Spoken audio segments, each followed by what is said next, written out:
Hey everybody, welcome to another edition of Monday Afternoon Roundtable. It's me and David. Tim's going to be behind the camera today doing the producing. We've got a good episode this week. It's going to be another cold case. It's a murder case involving a police officer that is the victim. And it was late 90s, 99? 1999. In the eastern part of North Carolina. Right. And I'll let you go into detail about that, and we'll discuss it. All right.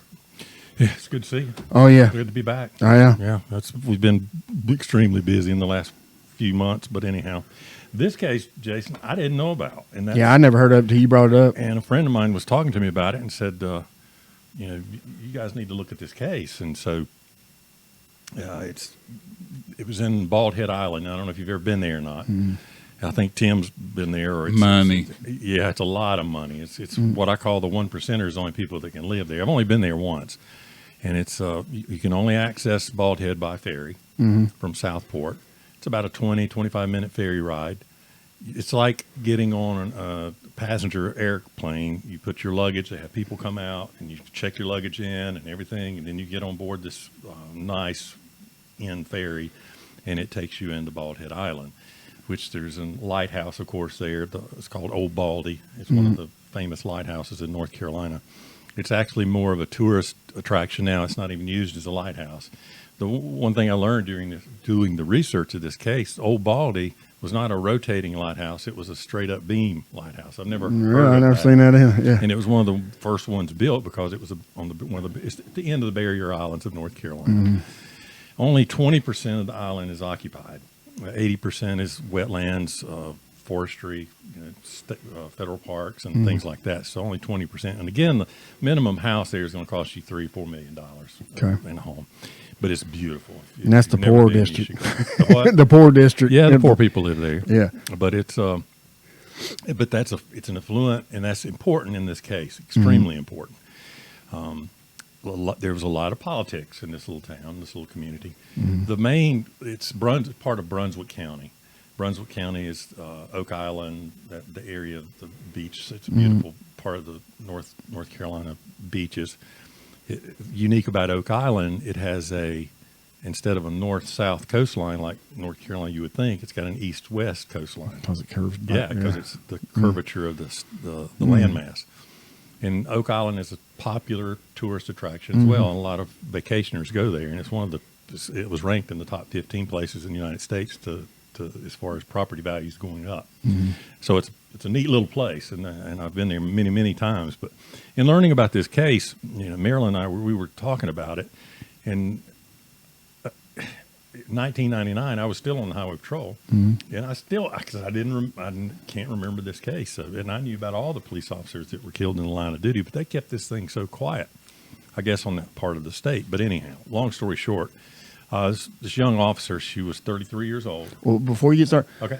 You're going to go into detail of a reason why it was probably kept quiet. Yes, Why it was misclassified. But we'll get to that in a minute. Absolutely. But I want to do a shout out. I'm glad you interrupted me, because I want to do a shout out.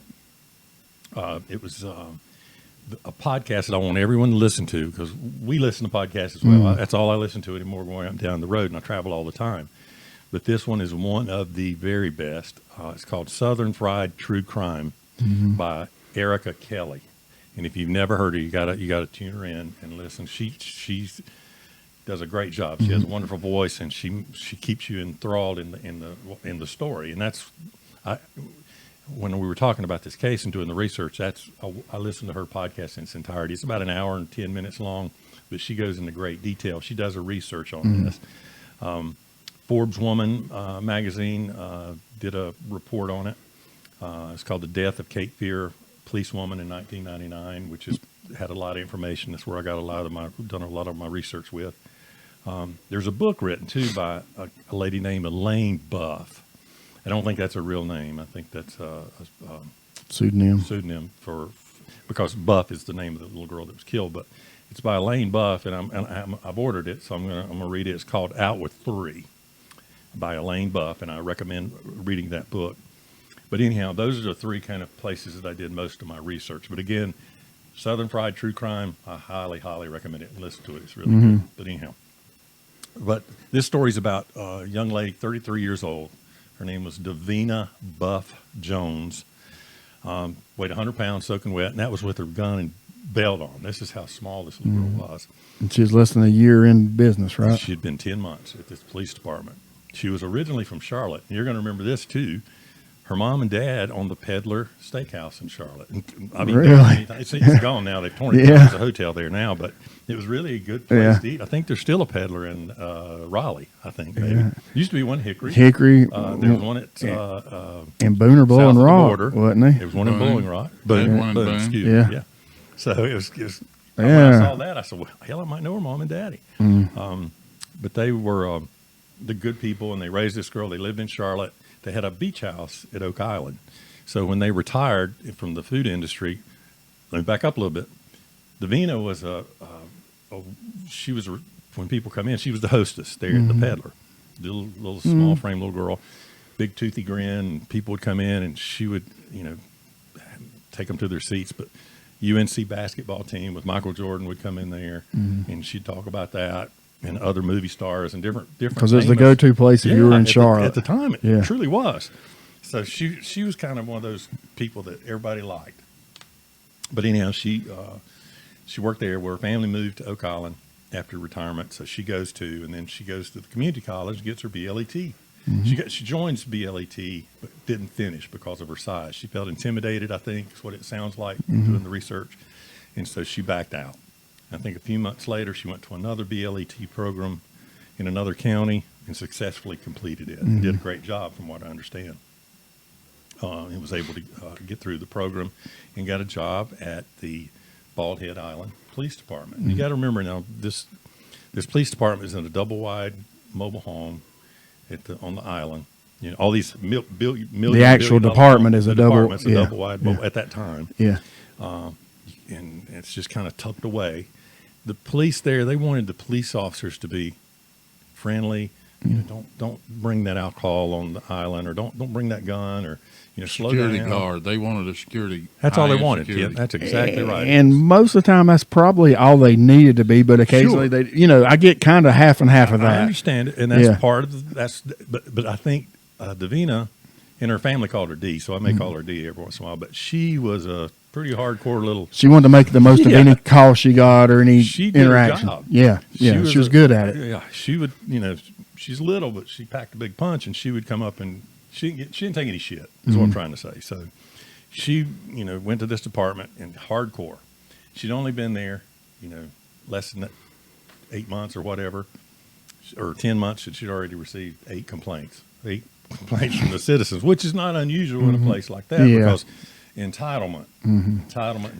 You got not only the parents, but the children and the grandchildren and all these people on these golf carts, and that's how they get around. We pay so much taxes here. Why are you pulling me over for speeding? That's pretty much what it was. Yeah. And in the second episode, we're going to talk about some of these people, but I want to talk about Davina first. But the city manager in this town, as he should have been, was conscientious of the dollar and the tourist industry and the people that live there and the clientele. And so it was important to keep that image, and law enforcement wasn't front and center, as we all three talked about. But she did her job, and she did it well. Another thing about Bald Head Island, Blackbeard, that's where he hid out. Okay. Back in the day. Do you know what Blackbeard's real name was? This is funny. I didn't know this either. Tim Munday. No, it was Edward Teach. Edward Teach. Teach. Some called him Thatch. His last name was Thatch. There's a couple different stories there. But he lived from 1680 to 1718. He's buried here in Lincoln County, I think. Well, I heard that. Is that Blackbeard or Yellowbeard? It's one of the beards. I don't know. Blackbeard was, hell, they found his head on a ship. Well, it's one of the pirates that's a beard. I don't know. It's supposed to be buried here. I don't know. Supposedly, he had the Queen's Anne Revenge ship, and he was an English pirate, and was just Queen's Anne Revenge. I won't say. I know, right? He got something from a. Yeah. Supposedly he had 14 wives. Had a shitload of alimony. Bless his heart. Yeah. Anyhow, he was beheaded on this ship, and all right, we got the fire trucks by, but the governor of Virginia at that time didn't want him anywhere near Virginia, so he sent his little posse down there, and they cornered him and got him and had a big battle, and supposedly he was shot and stabbed, and they cut his head off, put it on the bow of the boat, and threw his body overboard. But, well, whichever beard pirate is buried here is about 3 blocks over. is he? Yeah. We'll have to Yeah. check it out. I've seen that. If you're going to jump off course on the Lincoln Sorry. pirate, Yeah, he at one time was one of the richest men in the world. really. Yes. Yeah. He had seized so many ships. When he said he was retiring, he sold his stolen ships to the United States Navy That's That's something. probably how they to started. make a navy. Yeah. He had his bounty. We'll do some digging on the pirate. I Well, don't think it might have been a yellow beard. I don't know. It might help. Or And brown in the beard or- Masonic Lodge here in Lincoln is supposedly his sword.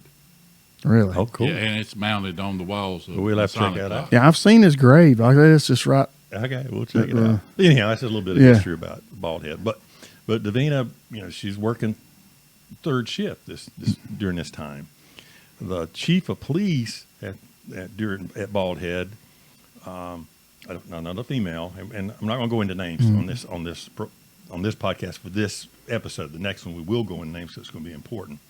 But she hired Davina and brought her in, and so they decided to put her back into sort of a field training position as to be trained by a field training officer again.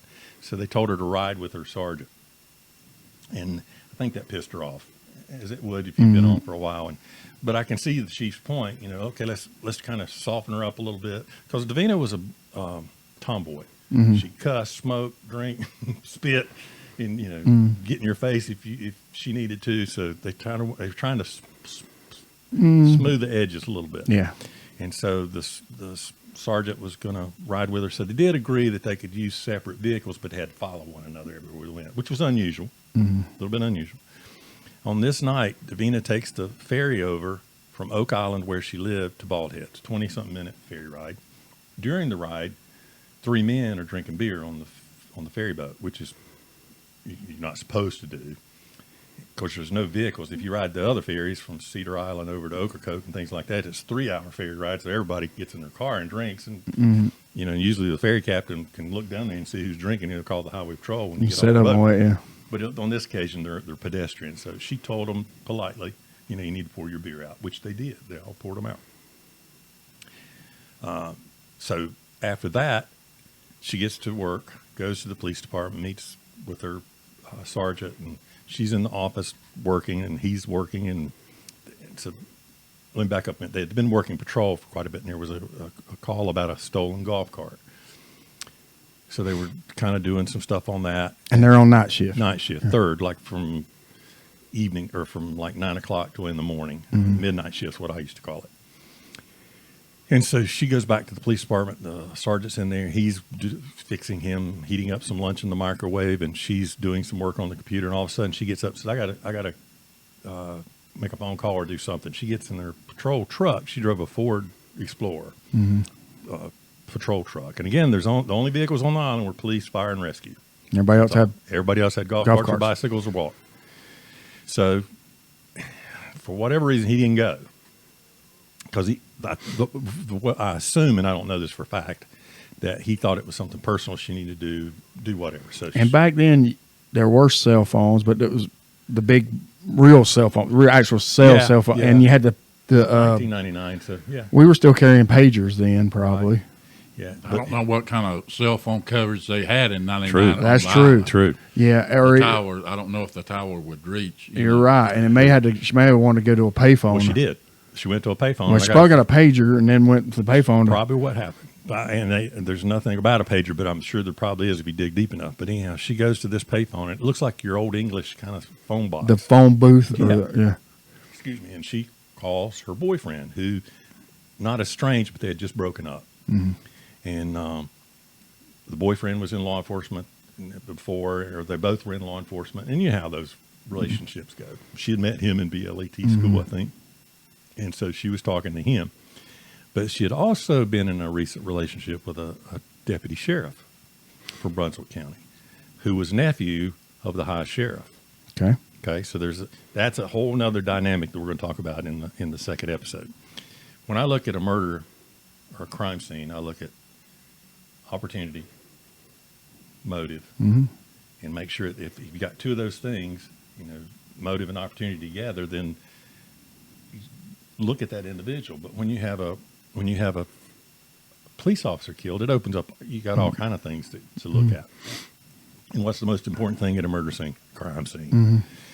Okay, so Davina goes to make this phone call, and then 5-6 minutes later, she keys up the radio, her patrol radio, and says,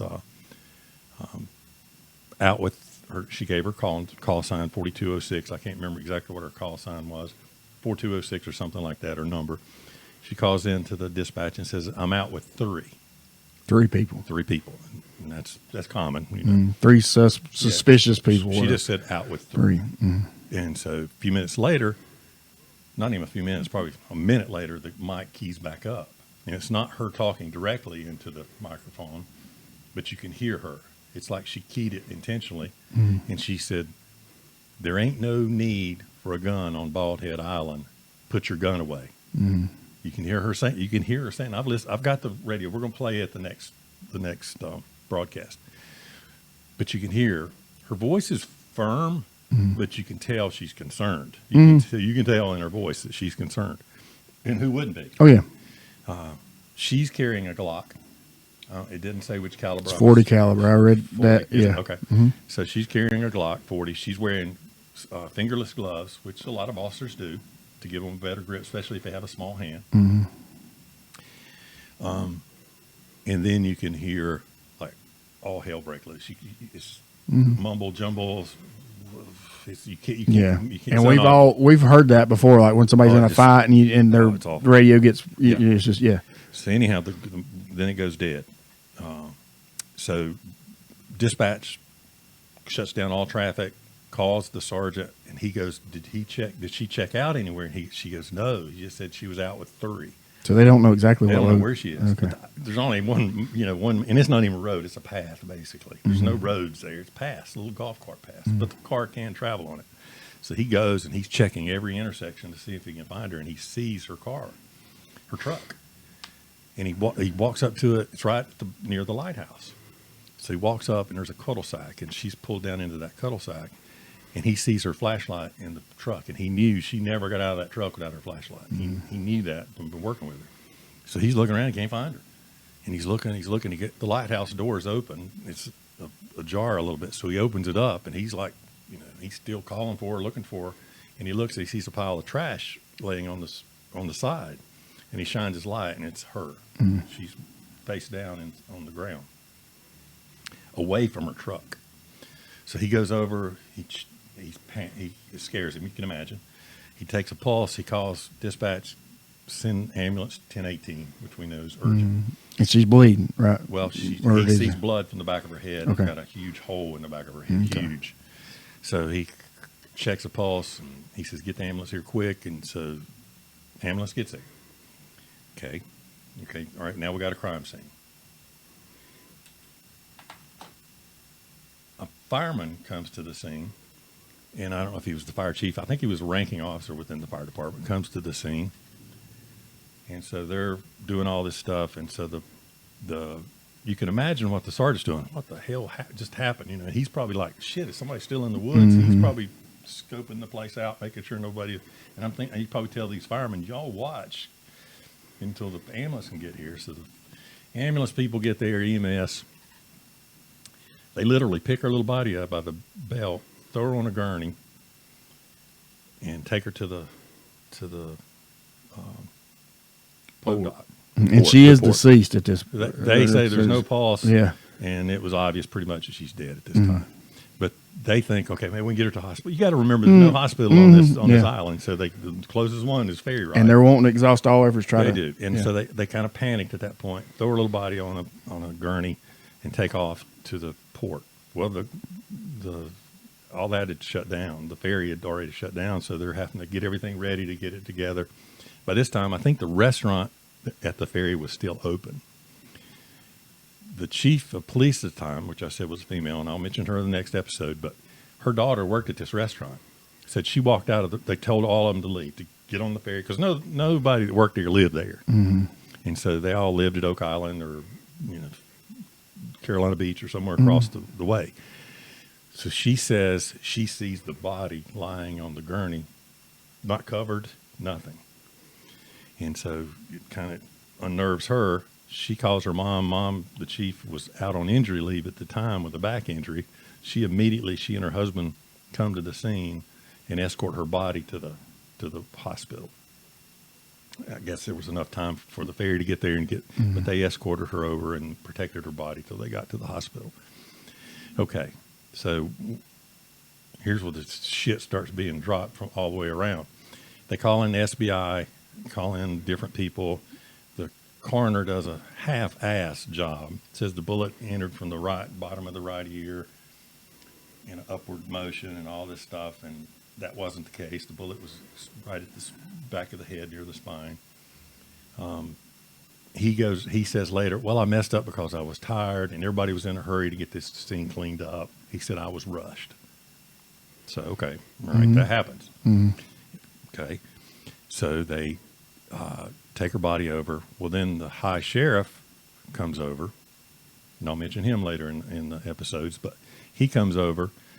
And you got to remember, this is a political little city and community and county.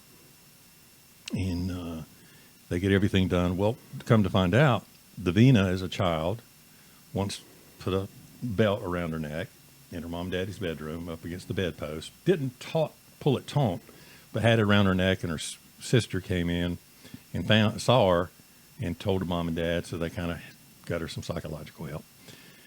On a second time as a teenager, she took an overdose of Tylenol, so they had to pump her stomach. So there was 2 possible attempts of suicide within her family life. Davina was a middle child, just like old Dave here. She was a middle child, and they said she suffered from that quite a bit because she was small stature, and she had a physical deficiency as well. One hip was higher than the other, and it made her look like she was limped a little bit or had a different stature. And that bothered her, so she wouldn't wear dresses for that reason. So she had some personal issues like we all do, but she was taking antidepressants and had a history with mental health and things of that nature. But it obviously wasn't bad enough she couldn't be a police officer, which they do pretty extensive backgrounds in checking that. Davina also kept meticulous journals, which was interesting in this case, and she made entries, about things. She had 2 dogs that she loved more than anything in the world because the men in her life were all crazy, but she loved these dogs. One was Lord Adam, and the other one was Precious Queen, and they were Australian shepherds. And she just loved them, and they loved her. Matter of fact, after her death, those dogs they mourned probably more than anybody else other than her parents, because they would go to her truck and just sit wanting to get in her truck. But it's a sad story. But she had a little note where she needed to get her car worked on. Her truck she had made plans, future plan. And how many suicides do you? And the coroner initially ruled it a suicide. Yeah. So let me back up. And the coroner and the sheriff and the city manager, all these people, it's a suicide. It's a suicide. She's got a history of depression. She's got all these mental health issues. And shot herself in the back of the head. This is a 100-pound little girl with arms, same size. Supposedly she'd have had to turn the gun upside down, get on the radio at the same time and do all this broadcast. They said she did it, a suicide, to where she could get the $50,000 insurance money for her family, which is bizarre. Ruled a freaking suicide. This was obviously a homicide. The sheriff, all these people, yeah. And well, the DA at the time, and we're going to talk about him, he was a complete, I'm going to go ahead and say it, idiot in this situation. He was a God-fearing man, and there's nothing wrong with that, but he used that in everything that he did. He said only God and Davina know what happened that night. Well, hell yeah, that's true. But you should know, and the sheriff should know, and the investigator should know. They ruled it a suicide, bottom line. And her parents just went off the chart, as you can imagine. And they said, there's no way this girl committed suicide. And a lot of experts come in. So they had to go through the North Carolina Industrial Commission to prove this, to get this case Well, the DA ruled it a suicide, so it was It was closed for a long time, right? The 3 individuals that were seen that were suspects that she saw made them pour the beer out, and then out with 3 subjects. Are they the same people they think? Is that they were described as Mexican males, not Hispanic males, not Latino males. They were described as Mexican males. They were all checked out, and the DA said they were all God-fearing men. So they've identified them by name. They did. They did. And he said they're no longer suspects in this case. Okay. And none of the boyfriends were checked out. You know, that would be the first place to look. You know, affairs, different things that could be going on in her life. Any suspect that you could think of, family, whatever it may be. Any of these enemies that she had made on the island during this time. All right. This area was also high drug activity, cocaine use for the rich and famous. I mean, they're going to have their cocaine. And so a lot of cocaine come in and out of off this island, a lot of it from what I understand. So that's another issue, that's an underlying issue that needed to be looked at. It wasn't. It was just kind of ignored, and everything was put off. Well, the city manager, he gets there, and they realize, oh man, we got a big wedding in the morning with these wealthy individuals that's going to be here at the lighthouse, and we got to get this place cleaned up. So the fire department comes in right after the murder with the fire engine hose and squirts the scene down. This is dirt, gravel, all this valuable evidence that's there. They hose her down. Okay, right after the body was moved to be prepared for this $1 million wedding that was going to take place. So the crime scene is gone. Screwed. It's done. So, and they took like Polaroid photographs of little things here and there, but nothing, no notes, nothing of value was conducted at that crime scene. And honestly, a lot of those, if not all, had never experienced anything like that. No, probably not. The sheriff probably had. I mean, and some of the, I know the FBI, but they didn't get there till after the fact. The initial on the scene people. The city manager, post-retirement, pretty much come out and said, yeah, we screwed up. We screwed up. There was some issues with overreaction. There were some issues with, misunderstandings. We didn't know what was going on. But the community kind of come together and said, we need this settled. This looks bad on Bald Head Island. We don't need a murder here. Suicide, we can get it done, wrap it up, put it under and go. And I think that's what happened. I think there was a lot of pressure from all these people. These positions weren't earned; they were made. My major question would be, at a crime scene, what would the city manager have any reason to be at a active crime scene? Because it's Bald Head Island, and it's city manager. That's a major question. Why was he even allowed to be in there? Yeah. Well, any other police department most likely would not have, but you just got to know where this place is and how it works. Sounds like the town in the movie Jaws. Remember, they didn't want they wanted everything. No mention of the shark because they had the big festival. Same thing. They want and the city or the mayor. We need to downplay this. And for our listeners that aren't from North Carolina, there's a famous movie filmed there at Bald Head, Weekend at Bernie's. Oh, that was filmed there. Yeah, you remember that? That was a crazy movie back in the '80s. But it's a pristine place. It's beautiful. And I want everybody to go visit because it's a beautiful place. But one of the articles is called "Shadows by the Sea," and for a reason. There's a lot of shadows there and a lot of shit that goes on in those shadows.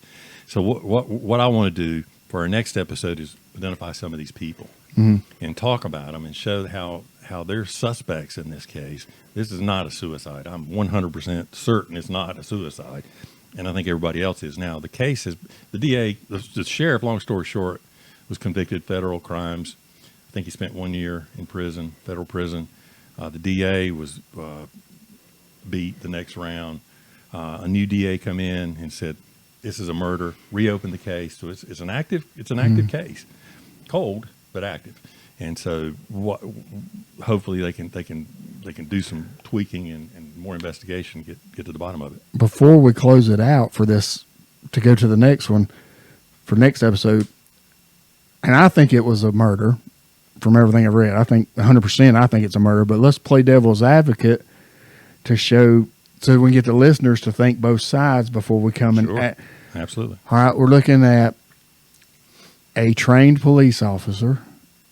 She's Fairly not experienced, but a rookie. trained. She's still a rookie. She's I'd trained say as you're a far. rookie the first year. She's not afraid of things. Oh, She's got a backbone. she's got balls. Yeah. She gets the phone call. Do we know who broke up with who?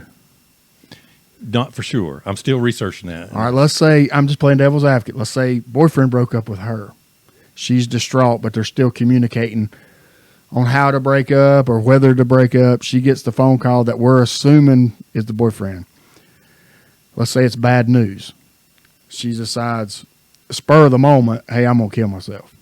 And she's thinking, well, but I don't want it to look like I killed myself, so the family gets, $50K. yeah. I'm not saying she did this, but it's possible she could hold the gun that way to make it look like that. She has already gotten out with the 3 Hispanics on the boat, which she probably told Sergeant about, or I don't know if it was logged in the CAD. She could say she's out with 3, whether they were there or not. And Boat captain confirmed that the 3 people on the boat had the beer. yeah, that we don't, and I don't know if it was confirmed by interviewing the 3 guys if they said she got out with them. Supposedly did. Yeah. Okay, well that would either way. Yeah, and I want to get those reports. I want to get all that together. But she- look at it. And your crime scene, if she shot herself, did she use her service weapon? That- They we don't- they would be a casing. I Well, think they did say they did find a determine. casing, and didn't they determine did that it it was her? Yeah, yeah. What they? Yes. Did it match to her weapon? Yes, So yes. if she did not commit suicide, they took her weapon. Correct. They shot her with Which her happens all the time. And I'm just trying to throw this out. Everything I'm bringing up, I've got things I could say to counteract what I'm bringing up Right, too. right. But if she did want, she'd hold the gun like you said, which would take a lot of torque and effort, but it could be done. Mm-hmm. It'd be difficult, but yes, I think she could. Did they but do you can a- practice? You can do Yeah. dry fire, and you can practice. But And I- it would take a lot of. If she did a spur of the moment, I don't know. I don't know how people react when they have suicidal tendencies like that. Would she have thought it out that long and detailed? I don't know. yeah. I'm just saying, but it's obvious 100% it was a piss poor investigation. Extremely. And again, I think she was murdered. I'm just trying to I want people to think going into the next episode, well, let's keep an open mind. Right. So that way we can really, when we give them the more, because this is just the tip of the iceberg. It is. I'm telling you the very tip, and it gets so convoluted, and all the personal side stories that go along with it. It's scary. That were not brought up, or were brought up initially, but were not made public till later as it, Way later. yeah. Yeah, and if it wasn't for her parents, Loy and Harriet Buff, saying, "Oh hell no, no, she didn't do this," and taking it before the commission, and that's one good thing about the Industrial Commission. They'll listen, and they did, and they said, "This is a homicide," and they awarded her the family $50,000, but that's nothing in today's terms. And they said that the money wasn't important; that it was important to clear her name. She was a good police officer. She tried to do her job. Yeah, she had some personal issues, but who the hell doesn't? Who doesn't? And Oh, yeah. wears the badge. And that's just a whole other thing is the mental health part. Yeah, of it. and also being more experienced officers, the sheriff or the DA, more experienced in these areas, they could make the same arguments I'm making because they know, And again, I think I just want the listeners and viewers to keep an open mind. So when we do give out we could do this all straight through and it'd be about 2 hours. That's why we're doing it over different episodes. But when we get to that next episode, just say, oh, okay, that's why I'm kind of foreshadowing some Right. stuff. And one thing I failed to mention that her body was dragged. Yeah, yeah. And it's hard From to the do when you're initial- dead with a bullet Yeah, hole in the back of your yeah. head. And they said, well, maybe And there's difference between drags and walking. Like if she Correct. shot herself and took a few steps and then fell over, it'd be different than. yeah. And there's a lot of dynamics that go along with the crime scene that wasn't captured. But anyhow, we're going to talk about that in the next episode. But again, I want everybody to go to that Southern Fried True Crime, Eric Kelly. Both of you need to listen to it. Is it Eric or Erica? Erica, excuse Okay. me, Erica Kelly. Where's she out of? Do you know? Tennessee, somewhere. So it is, yeah. Yeah, it's truly.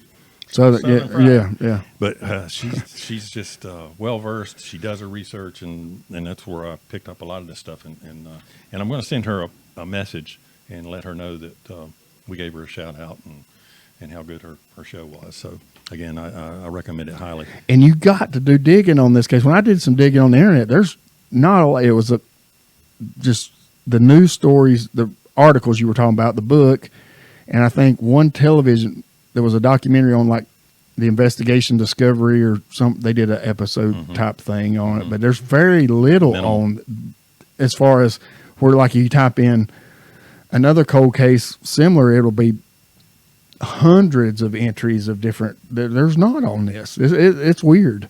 Bald Head Island. Yeah, yeah. I mean, they knew how to do it. They knew how to keep things quiet. And if they can do that with a murder, imagine what they can do. A murder of a police officer. A murder of a damn police officer. Yeah. Imagine what they can do with other stuff. You know, grandma died in her sleep. Yeah. Or, Jimmy fell off the boat. Or whatever. But anyhow, I'm not accusing. I'm not doing that. And again, these are all. It's tragic that a young police officer had to lose her life like she did. But we're gonna get into it. And those questions you bring up are good. And I do want our listeners to think on both sides. Yeah, I just don't want them to I want them to look at it from both sides. That way, when it does click and they go, aha, they can, they feel, differentiate between the two. Yeah. Yeah, and that's right. That's true. What are we drinking today? I think Gentleman Jack. Jack Daniels. We're going to do last call. We're going to Heat it up a little bit since our last calls were A little low octane. Yeah. That last one I just couldn't get into. It was sweet. Yeah, it was very.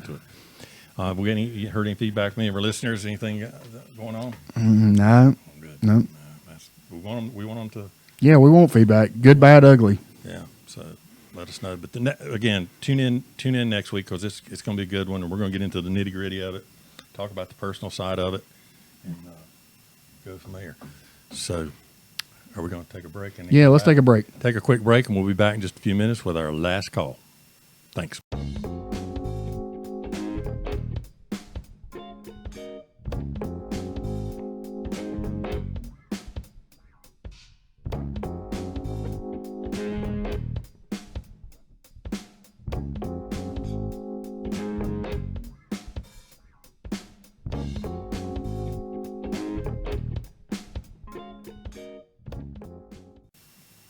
Welcome back. Hey. And the best part of the show. Yeah. The last call. Part Tim likes the most. Yeah. I enjoy it too. Call, baby. Yeah, I always enjoyed I'm starting to develop a taste to I mean, connoisseur. Yeah, I really enjoy this. This is a good little hobby. It's fun. It is fun. And it's not like we're sitting here drinking a whole bottle of it. And it's not like we're experts. I like is we're the layman, we're the average.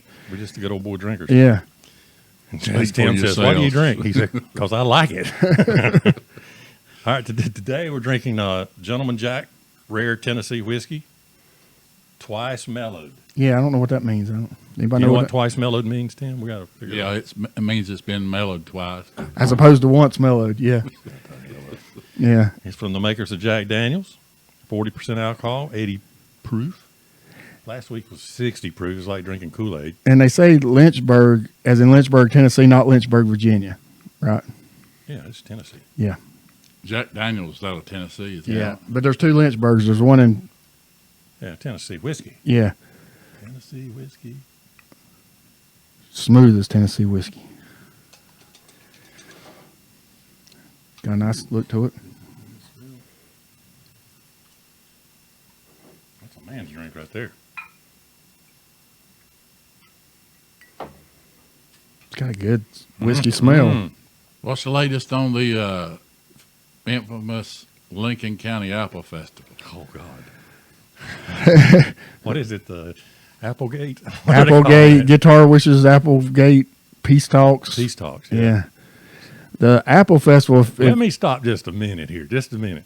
We got one instigator that's kind of got shit stirred up in Lincoln. He's got the greatest hits. Oh, no, it was a sarcastic satire of, we've got several Facebook sites for Lincoln County, and a lot of people get on there and just gripe about businesses, traffic, and some of them are legitimate gripes. Some of them are. I've done that. Yeah, I have to. But I just kind of make fun of some of the complaints. Well, if you have, you got to get on. What's the name of it called? Lincoln Talks. Lincoln Lincoln Talks. Is it Lincoln Talks or Lincoln Town Talks or I don't Lincoln know. Town Talks. That's it. Yeah. But Jason here got on and did a latest hit, volume 1 and 2. Yeah, greatest hits for Lincoln County. It's just some of the comments made by the people on. Yeah. And you made songs out of. yeah. Anyhow, you got to read it because it's funny. And I'm looking, and some of them are like, for instance, everybody's pissed because all these fields or long old land areas are getting sold by people, and they're turning into developers, and they're pissed because it's developers from up north are coming down and making housing developments. Carpetbaggers. Yeah, so I one of the songs was, it's on Startown Road, this big development, supposed to have 500 houses. Right. And it was a big farmland, and you know, if somebody owns a farmland and they die and they leave it to their kids who no longer live around here, are you wanting to pay taxes on that if you don't get any? So they sell it. Of course. You know, that's capitalism. That's the American way. It's development. I'm not saying that's the greatest thing in the world for Lincoln, but I'm just saying that's the American way. So what I thought of was like the Beatles song "Strawberry Fields Forever." I said "Startown Fields Forever." You got to read it to him. It's funny. You know, because you don't want. Every song's funny. I laughed. I was. And we got the street preachers here that come out, and the abortion truck, and the traffic, and jaywalkers, and not having straws at restaurants, fats. What's going in here? You know. What was that boom last night? Did you hear that? Yeah, boom? and it's, hey, did anybody hear the boom and the explosion? What was that? And you know, Where's those fire trucks going? Yeah, I mean, it's, or I went into this locally owned restaurant or business, and they pissed me off, and I'm never going back. Never. But I'll spend all my money at Walmart. At the Walmarts. You know, but you got to read it. It's funny. But there's a little Apple Festivals here in Lincoln, and it's 80,000 people last year. Yeah, it's huge. It was for a little town. And it was extremely successful, and I want it to be again. It's great. They have music. They have good food, vendors. They close the entire town It's down. fun. It's good for, you know. But it's turned into a little political drama, a little Peyton place, a little bit. Mm-hmm. So our guitar shop down the street, one block from us. Yeah, Guitar Wishes. Guitar Wishes. He's kind of mad or upset with the way the Apple Festival group is handling certain parts of it. I think I don't know all the details. But. And I'm all for his side, but I want to throw a disclaimer out there. It would be tough to be, and it is tough to be on a festival like that because you're going to piss people off. You can't make everybody happy. Yeah. It's a thankless job. And they do a great job. Yeah, and you're going. Yeah, and you're going. But I get both sides. I do too. Yeah, but it's fun. It's turned into a satire and comedy, and people were just really throwing. Oh yeah, the peace talks, you know, with the picture of had Biden getting on Air Force One, said he's come to Lincoln for the Apple Festival peace talk and Applegate and all. Oh, it was just funny, but that's part of being in a small town. But what we'd like to do is get the Apple or the Guitar Wishes guy to come on, give his side of it. Yeah, maybe we can bring somebody from the festival, but it's too late because they're having the festivals this weekend. But I would encourage here. I want people to do two things. Come to the Apple Festival and come to Guitar Wishes. Check them out. Go to both. Both. You can do both. You can support the Apple Festival because if you boycott it, then you're just hurting the vendors that spend all this year, the farmers, local, trying to get, you know, this is their big moment, their big money maker for the year. And it's great. It's a successful thing, and everybody has a good time. And last year the weather was perfect, and I hope it is this year. And it used to be in September, and it was always hot, so they bumped it back to October the last couple of years. So. I think it's going to be nice according to the weatherman. But anyhow, I hope everybody comes out and enjoys it. But we got Gentleman Jack, rare Tennessee whiskey. We're going to taste it, try it. Cheers. Cheers. It's a good episode. Mm-hmm.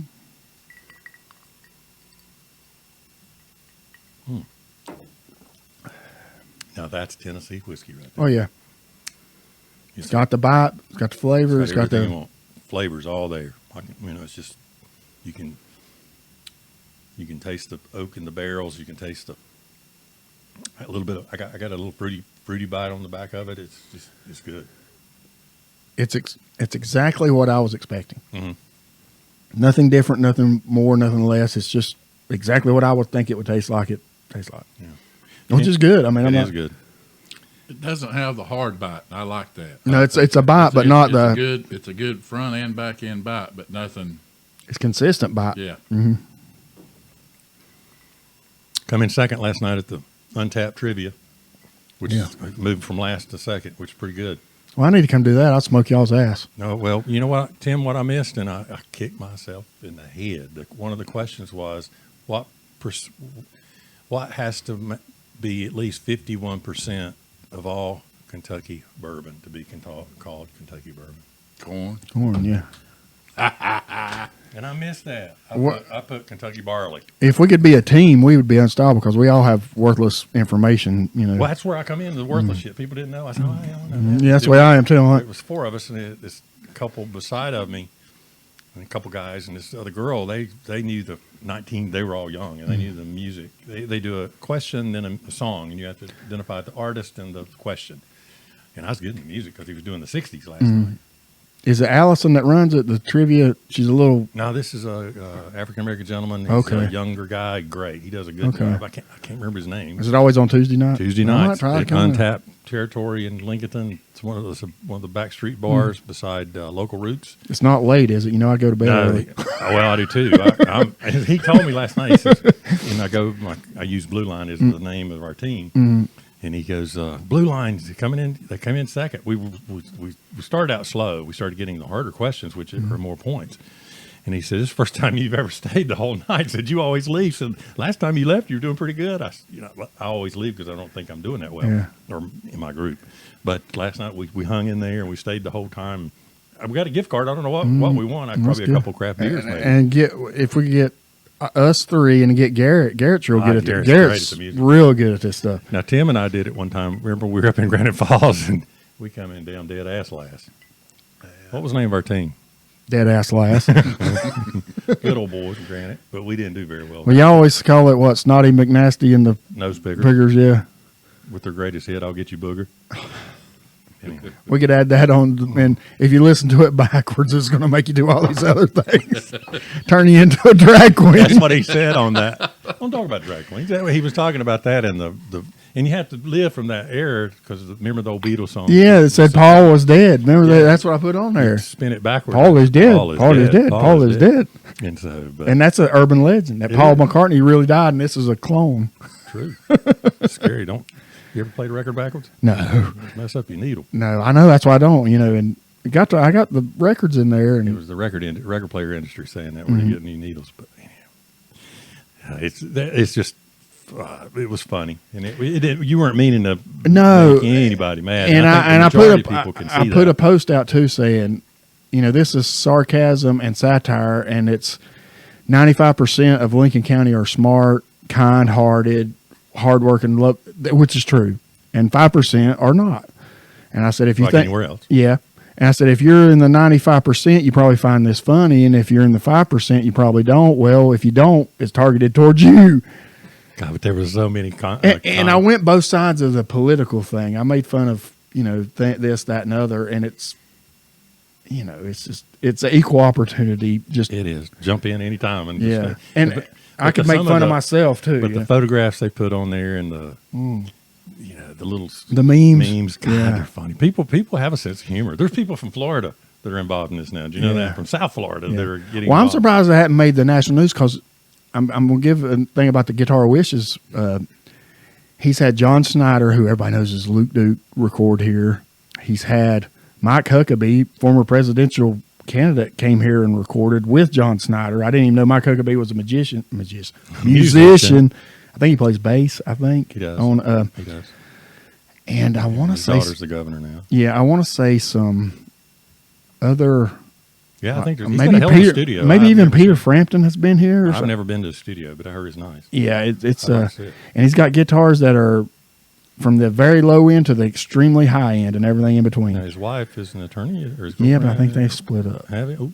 Yeah, I think so. I think they're. I think that's just been recent. So I don't know. Well, yeah, she's an attorney, practicing Let's skip attorney. on to something else. Let's get off of there. Yeah. How about those Atlanta Braves dropping the ball? Yeah. So who's in it now? I don't even know. Philadelphia for Texas Rangers. Yeah, and they're looking good. But by God, Philadelphia, as much as I hate them, they're looking good too. I know. They peak at the right time of the year. They always do. But pitching or is the bat? Both. Oh. But Texas, I'm telling you, they're loaded on both sides of the ball too.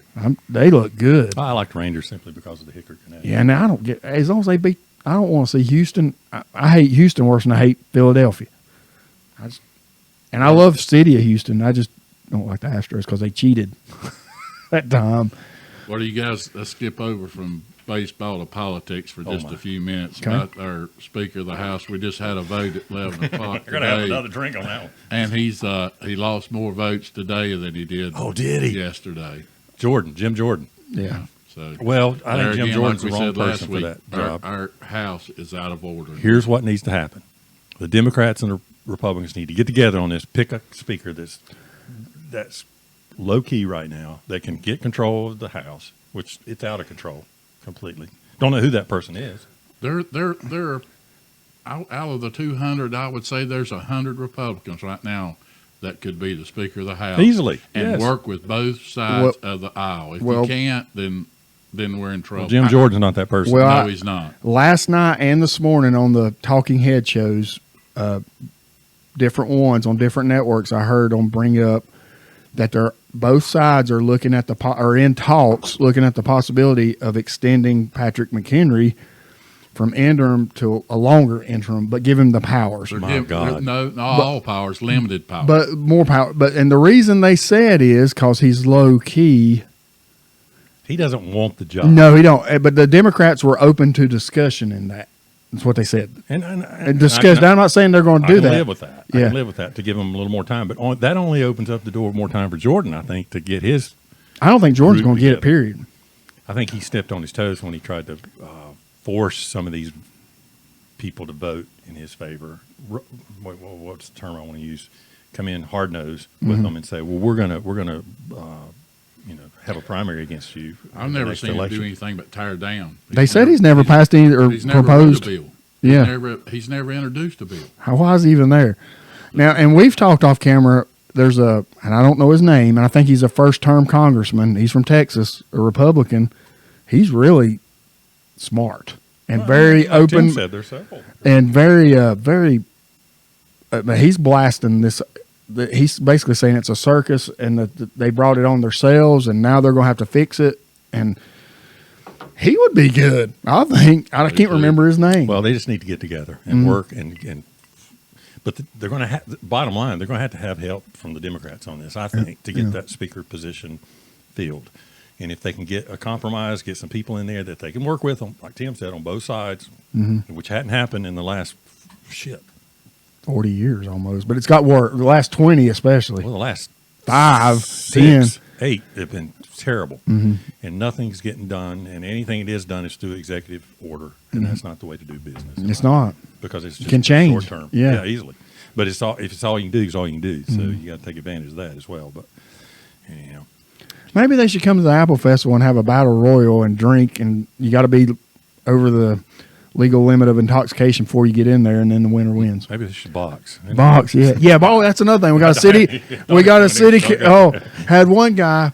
There's a fella who's a good guy here in Lincoln County, and he did a little investigation, reached out to Guitar Wishes and the Apple Festival Committee and local politicians. We have a local city councilman that is in his 70s that was a former professional boxer. And he started asking this city councilman these questions, and it pissed the city councilman off. And according to this guy, the city councilman challenged him to a boxing match. I mean, that'd be fun, right? Oh, yeah, it'd be fun. Yeah, and it'd sell tickets, make it go to charity. But, I mean, God almighty. I'd rather see wrestling. Wrestling would be fun. Boxing wouldn't be bad, though. I mean, I told the guy, I put it on Facebook. I said, I think you can take him. I said, you just need to get the eye of the tiger. Get a good corner team, Yeah, I know, and he'll get tired. He's 70-some years old. Okay, it's easy. I know. Your brother's getting old here. Well, I know. I'm not a spring chicken either. You'll be 50. Yeah. You gonna do that marathon? Nope. You change your mind? Yeah. I got up to 10 Do a miles. half marathon. That's what I was going to do was the half marathon. I wasn't going to do the full fledged. I was going to do the 5K, 10K. I can 10K. No, I'm gonna. I got up to 10 miles. That's pretty good. But my body, I literally feel like I've been hit by a car. I can't do anything. My whole body hurts. Your knees and your back. And my feet, knees, and back, and even my shoulders hurt. It's just, I'm still too heavy, even though I've gotten in better shape, a lot better shape. I'm still too heavy for my frame to run that far. If I was going to be, I would have to get down to about 170 pounds, and I can't do that. How's the fitness training going? It's slow, but I'm still new. But I'm doing a lot of research on different programs, and I'm kind of trying them out on myself. You know, I do a different program every 12 weeks, and I just completed one, and I'm probably 3 weeks into my new one, and my new one is powerlifting. But no. I'm using very little low. I'm using low weights. I'm just using compound movements and exercises, but lower weights. It's heavy for me. You did powerlifting in high school. In high school, yeah, and weren't you some kind of champion? No. I had good lifts for my weight. I was much lighter and much stronger than I am now. I'm heavier and weaker, but you're a lot older. I am, but I'm enjoy doing it.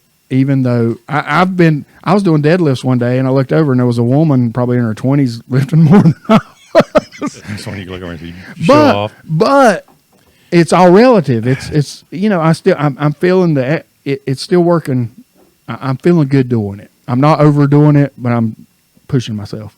Jason said he had the profile of a movie star, Ron Jeremy. Yeah, except for one thing. No, I was liking 3 or 4 things. I thought I'll go to it. Go ahead. Talent. Harry. Yeah. That's it. Okay, we'll stop here. But anyhow, let's rate old Gentleman Jack. Gentleman Jack, golly, man, I give it. I'm going to start with today. I'm going to give Gentleman Jack a big, good, strong 9. Good, strong 9. Maybe a little more, but 9 for sure. I'm thinking 8, 5, 9. It was exactly what I expected. It delivered on what I expected. It's good. I like it. I enjoyed it. Yeah. I'm going to go with a steady 8. Why? I've just never been a Jacques Daniel fan. Jacques. You're a George Dickel man, right? Correct. George A. Dickel. Cowboy liquor. And you can mix. There's a difference between Tennessee and Kentucky. Mm-hmm. Tennessee whiskey and Kentucky bourbon. But not a whole lot. But you got to like Tim. That's all he drinks for the most part. All I drink is Canadian whiskey. Mm-hmm. So his, drink gives me a little heartburn. But yeah, but you can, as far as George, I know we're getting off topic, but George Dickel is probably the perfect mixing whiskey. You can mix it just right. I think. Well, but you could argue Crown Royal and Sprite. It's like got George Dickel and Diet Sundrop. Well, then you're going back to the Crown being a blended whiskey. Exactly. It's different. More mellow and more of a. Yeah. It's already mixed for the most part. You need to drink it on. I think you can. And you can. We drink that. We drink everything we're doing on. Straight up. We don't mix it. But if you mix it, like if you're going to do a drinking day, or you're going to do a drinking day where you want to, if you're at the beach or something, type thing. This is good. Tim's got to leave. Got to go help his son. You're going to see your sweet daughter tomorrow. Yeah, I'm going up to Boone, check her out and see. She got her new apartment. Figure I'd take her out to eat and buy her some groceries. Good for you. My little Perry's doing well. She's got one more year down in Alabama, so get her home. She planning on moving back here to Who knows? Perry's got a mind of her own, and she's extremely independent, and she'll pick up a field, and I don't know where she might end up. I'm 50-50 when it comes to that. I like for all our kids, all that generation to reach out and maybe see the world, but I don't mind them staying local either, or a little bit of both. You know what I mean? She's got a lot of her mom in her, and I think she will stay local. She worked there at Baptist Hospital for the longest time, and they loved her, and she loved it. And so I think that's where her roots are, and that's where she'll come back to, hopefully. Baptist would be good because it's close, but it's high speed. She get to both. She get both worlds. She's working the emergency room right now at Birmingham. And, I bet that's busy. Oh yeah, but she loves it. She loves it. Mm-hmm. So, and Grace she's doing really well, I'm sure, in school.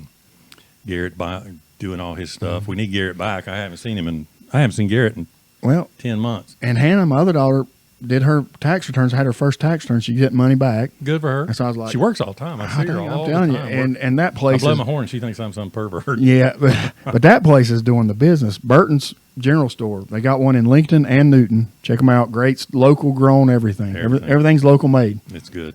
It's good. If you've never been there, so you got to go. It's been fun. Yeah. All right. I hope you enjoyed our podcast today. And don't forget, we're going to have a part 2 of this episode. It may go to part 3, Jason, but That's fine. it's going to be part 2 for sure. This one's a doozy. But part 2 is going to be, it's going to open your eyes. Mm-hmm. So anyhow, thanks for joining us. Hope everybody has a good weekend. See you next week.